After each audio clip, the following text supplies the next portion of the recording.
Hello, welcome to Pod Maverick. It's just before midnight, quite literally 11:59 according to my computer. You're joining Kirk Henderson and Josh Bow here at Pod Mavericks after dark, after the Dallas Mavericks fell to the Los Angeles Clippers 110-96. Josh, what's up? I'm tired. This is after dark has never felt more fitting than at this moment. This is like an existential crisis for me. Like, why do we do this? What is the point of this? What an awful fucking use of time. You know what's funny is I was thinking about this. I was going to write this in our editor's Slack channel. I was like, we are the oldest we've ever been as bloggers, and we're doing more work now for the site and for Mavs media stuff than we were when we were in our 20s, when we were supposed, like 10 15 years ago, we weren't doing podcasts after every game. I was writing a story and like I'd be in bed right now.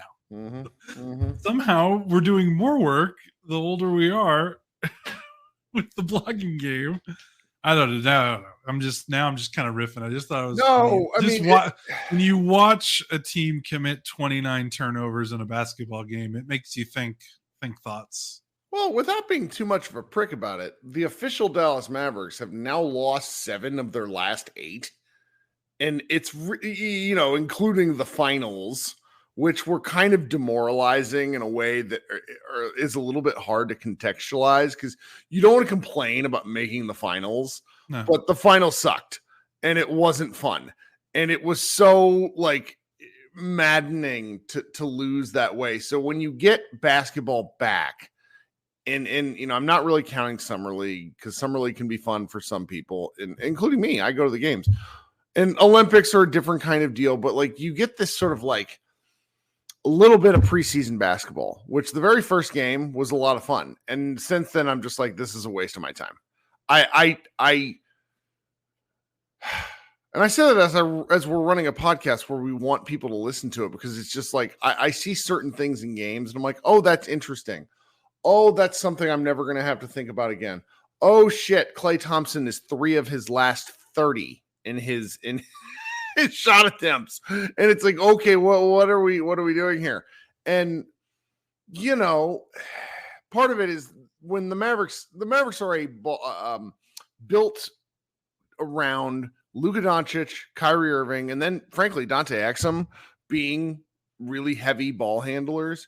So when you watch a preseason game in which Jaden Hardy is forced to play heavy ball handler minutes, eventually the other team is going to figure out that he's not a great ball handler. Like he was actually really good for about 12 minutes. And then the Clippers were like, oh, we need to put some heat on him and see how it goes. And then the game went from being watchable to being garbo. It was not fun. I don't know. Maybe it's because it's late. Like Mavs highlights on Twitter, I was inadvertently being a prick to him, but not about him. But just with some of the stuff where it's like, well, are we going to get to see such and such player? And I'm like, who cares? All these guys are not going to play. I don't want to talk about Jazz Gortman. I don't want to do it. And there's a lot of folks out there that really love the minutia of the roster. But the whole point of being a contender is to not care about this stuff. Yeah, I know. And honestly, not a lot of those guys really played, besides Gortman. A lot. There was a lot of heavy minutes for rotation guys. Yeah, this was about as close as a dress rehearsal as you can get with no Luka, no Kyrie Irving. Hardy had 4 assists that were pretty nice, and then 5 turnovers. So yeah, it was an up and down game for him. It was an up and down game for a lot of people. Was there any one person who was like a turnover machine? I honestly didn't realize it was quite that bleak whenever you said it. Hardy was the high man with 5, but everyone in the starting lineup had at least 2. 4 of the 5 starters had at least 3 turnovers. As critical as I'm going to be of Hardy at times, he's not a point guard. So when not his role. When you make him play point guard and he essentially has a 1-to-1 assist to turnover ratio, I'll live with that in a game like this. He did some stuff better in this game than he did in the previous 2 preseason games. Like he actually made some 2-pointers, which he hadn't really done at all. Like he was. That's right. floor, 2 of 6 from 3. So he was finally efficient on twos, which is a struggle for him because of his size and his athleticism and that said handle. But he actually scored pretty well inside the arc. So, that was okay. And yeah, I think I said this on Twitter, like big picture, like you can't really take much away because this team is so drastically different without Luka and Kyrie. But yeah, I know Clay missed every shot, but I liked the way things look with Clay and like the extra opportunities that are provided with his shooting. Like just things open up a little bit. And Do they? Tell me why you mean that, because I watch him play and he looks so fucking terrible. I'm trying not to be a dick about it, but he took a multi-pivot fadeaway 10-footer that missed by a solid 1.5 feet. Like it was an awful shot. No, he played poorly. He was bad. Okay. No, he was very bad. What I mean more is less about like his direct involvement in this stuff and more just like his presence on the floor can open up because he's still guarded in a way that he's still guarded by the player that he was, maybe not the player that he is, although he still is a good shooter. He's just, in a little bit of a preseason funk. He did shoot well last season and the year before. Basically his last 3 years after the injury, he's still been a good shooter. So he still gets that respect. And like you just see things with like Derek Lively doing dribble handoffs and like Clay catching the ball, coming around a Lively handoff, and like things just kind of open up. Now Clay didn't make the shots but there was one sequence where, because when Lively's being guarded by a big in these dribble handoff scenarios, the big that's guarding him is probably going to be kind of hanging back because Lively is not really a threat holding the ball 18, 20 feet from the basket because he's not going to shoot. So when the ball handler catches it coming around that handoff, the ball handler's defender, if he gets caught on that screen, there's a lot of space there because the big man defender is kind of hanging back off Lively. So there's space there. And now Clay missed all his shots, but there were times when the ball moved with that space. I think they ran it and then the big decided to step up because they didn't want to give open room to Clay. And then the ball kind of pinged to the other side, and then it ended up with Lively getting a lob. And you could just see the wheels turning on how the offense can look with Clay on the floor. Having said all that, like he has to make shots. Like he can't have 4 more turnovers than made baskets because he had 4 turnovers. Well, going 0 for 9 with 4. It's the 0 for 9 and the 4 turnovers. Like that's just so striking. Like he was a negative 14, I think. Yeah. In 21 minutes. That doesn't do justice to how garbo he was. And you're right.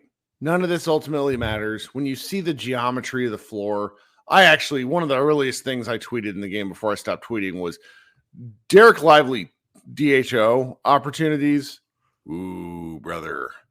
The Mavericks better find fun ways to use this because if he is as good a screener as it felt like he became, along with his decision-making chops, because he's a great decision maker.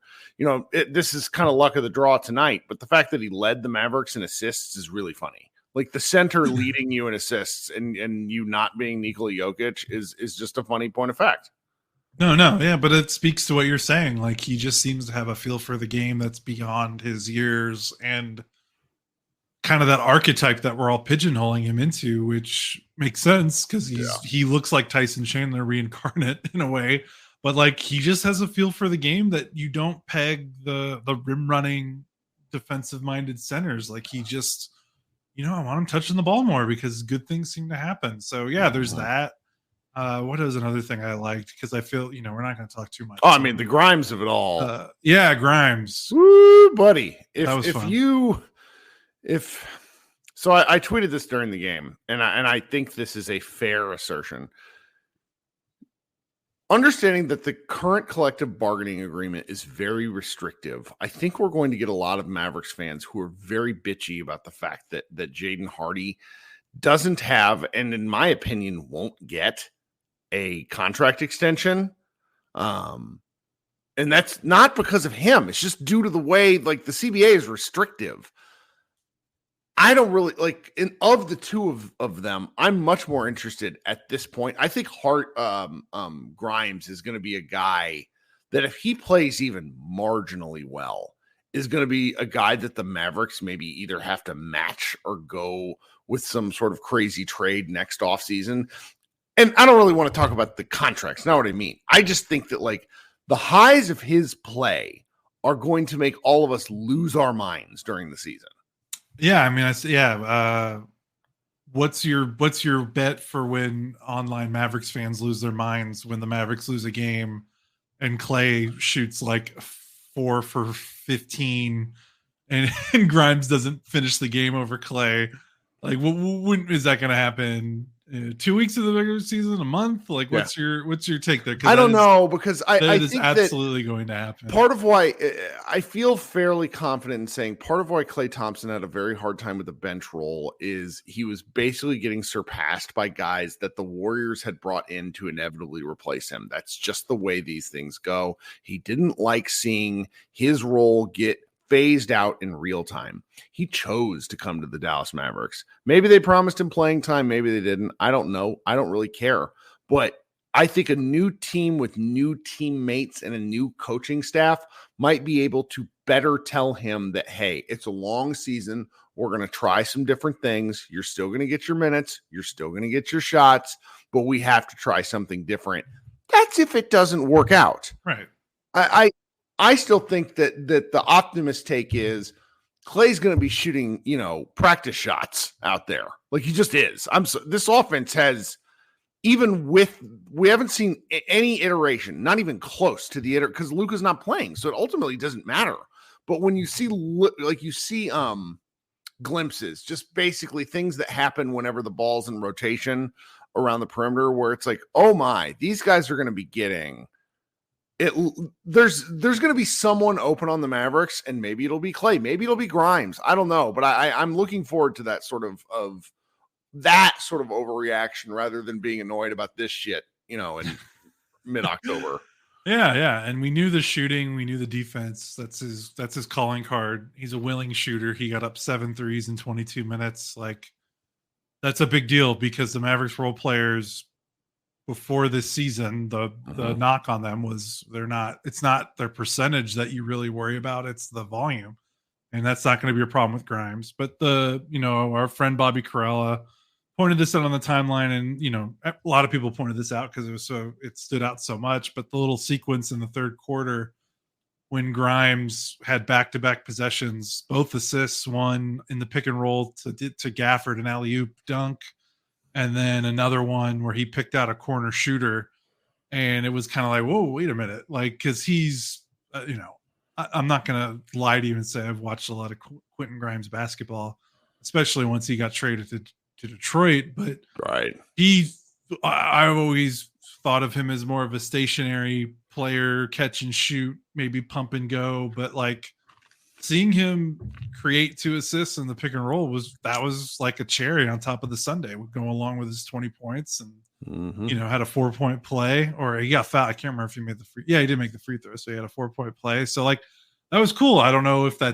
how real that is, because it's preseason. We might never see him have those kind of assists again for the rest of the season, but hey, like, that's what the preseason's for, I guess. And it was just cool. It was cool. It was cool to see. It was cool to see. Najee Marshall had another game where it's kind of like, all right, stop shooting these shots. But he's close to, like, I want to say, and this was shared in a group chat by my man Drew, who co-hosts the Step Back podcast with Dalton. I want to say that Najee Marshall shoots close to 50% on catch and shoots from the corner. Give me those shots. Let's just see it. At least he did last season, and that might be an outlier. I don't know. He's taking a lot of there's no Luka on the floor. I am getting up. Which is fine. Fine. Yeah. I mean, look, like, there's really if I have really one takeaway, it's that we have to excise Spencer Dinwiddie from this team before he becomes Milton from Office Space. You're Spencer over it. Sucks. I am over it. I was over it before he signed. I know I put on a happy face, but Spencer is the shitty coworker who makes everything worse. He just is. When things are going great, he's going to be fun to have. But he's going to give some quote 2 weeks into the season, if the Mavs are 500, about how he wants to burn the office facility down. He sucks.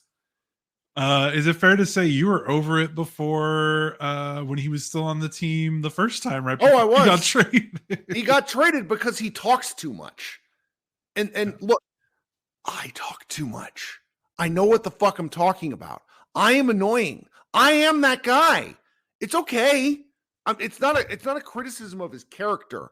It's more of a saying in a working environment, there can only be so many functionally frustrating people.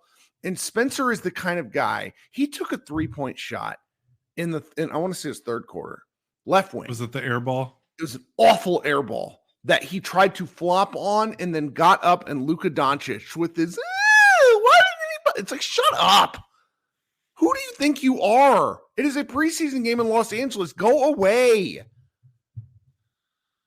Yeah, I mean, I don't know. I'm not as fired up as you about it, but I wanted that last spot to be Dennis Smith Jr. because I thought that made more sense for team needs in terms of like, look, if you need something, you look at this roster and you're like, what's the one thing that they could really use besides maybe some more dribble creativity, on ball creativity? I mean, outside of Luka, but it's point of attack defense, and he's brought dribble creativity in the sense of he takes horrible shots and makes horrible passes. So if that's what we're going for, that's what Spencer Dinwiddie is providing. He's playing like a man who is so washed that he shouldn't be in the league. That's hard. There's a lot of like fringe-ish contender players. I cannot fathom why they brought Spencer back. Lonnie Walker might be in the G League with the Celtics this year. And Dinwiddie's going to. I'm sure like Spencer's going to come to my house and dunk my head in the toilet or something for being mean about him. But... Well, it's just it's really bizarre when you really look at his since 2021, like basically since he got to Washington. Like he was awful in Washington. Yep. He plays 18 in like the best 18 months of his life, basically in Dallas. Like you look at his shooting percentages. It's not even close to his career percentages elsewhere. It was like we're talking 10% above his career. 10%. Yes, not even joking. And then he gets traded from Dallas to Brooklyn, and he instantly goes back to the shooting percentages that he was at in Washington in his previous Brooklyn stint. Goes to LA, same thing, same relatively poor shooting percentages, although he did shoot a little bit better from 3 in LA, but he was pretty bad on 2s. But yeah, I don't know. Like, he is the Voyager cryptocurrency of NBA players, and I would rather the Mavericks sign Jazzian or whatever his name is, Gortman, than have to watch him and deal with his shit, because he's going to give ugly quotes. He's going to be frustrating. The NBA season is too long to have a guy who is this not productive be in the rotation, like in the quasi rotation. Because frankly, again, if he was a backbench guy and Dante Exum wasn't hurt, I don't know if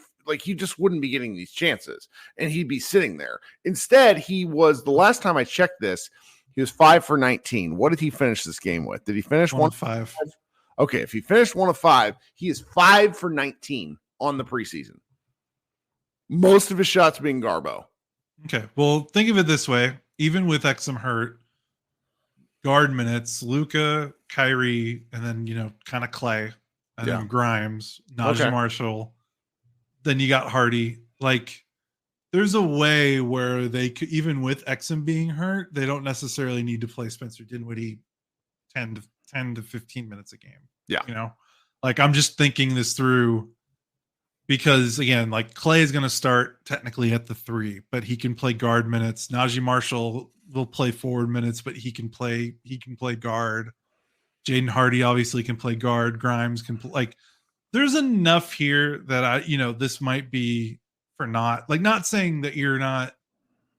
Everything you're saying, I get it, and I'm not trying to say you're wrong. I'm just saying they might be able to get by with Exum hurt without having to put Dinwiddie on the floor as much. Maybe I just need him to make more passes and take fewer bad shots. Like, if you can excise the bad shots, I feel less bad about you.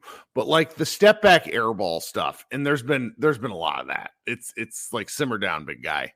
2024. Do you think we've talked enough about this game? Because I think the answer is yes. I think so. Literally the only other thing I had that like stood out to me was PJ Washington's first preseason game. And Yep. I liked his assertiveness on offense. Like he was 4 of 7. He made a 3. Like I think the biggest mystery to me, not the biggest, but like I was confounded by the way his offensive game the last 2 years, and that's including coming to Dallas, just kind of petered out. Like, because he entered the league his first 3 years in the league, he was a pretty decent offensive player in terms of like shooting percentages. Mm-hmm. And then the last 2 years, it just kind of fell off a cliff. And so I'm just like, what's real, what's not? So to see him come out in the preseason, 4 of 7, 10 points, made a 3, had a post up. Like I hope they post him up way more, because I think that's a weapon with his length and the way that they can maybe get some mismatches in the pick and roll. So like that was just cool. That was cool to see him come out, make some shots, look assertive on the offensive end, because I think that's like something they could unlock this season that makes them better from last year. That's about it. Well, it'll certainly be fun. What do you mean? Do you read anything into his 3 turnovers, or is that just kind of part of the team? Part of no Luka, no Kyrie, and everyone got a chance to play point guard tonight. I mean, it does speak to, like, as much as they have improved this roster, like, it's Luka. Like Luka is what matters, and if you don't have Luka, all these improvements don't really matter too much. So, it's just a reminder that they need Luka, and there's, these guys aren't going to be, ball handling dynamos without Luka in the lineup. Fair enough. Okay, so I've got a couple of requests in the chat that we do a group therapy, which why not? I'm up. It's 12:21. I'm single. Don't get Kirk in trouble on these late night podcasts, people. It's fine. I'm single. I'm single parenting my 2 kids the next 2 days. I got a 5:30 a.m. wake up. We might as well just power through. Let's podcast for 5 straight hours until the Mavericks going on. So yeah. So I'm gonna click the music. We'll do a hangout, and I'll post the link in the chat, and you guys can come join. Yeah, y'all better join then. If Kirk's doing a preseason live show at 12:21 local time AM, you guys better get in there and talk to him. That's right. And then we can see if I can figure out like how to, a lot of shows have producers. We are our own producer. So when I make mistakes, it is hilarious. So, all right, I'm going to hit the music, and those of you listening on the audio stream, secondary live show will go up. If you have not subscribed to our show, please do so. Josh and I like to have fun. I'm not normally this angry.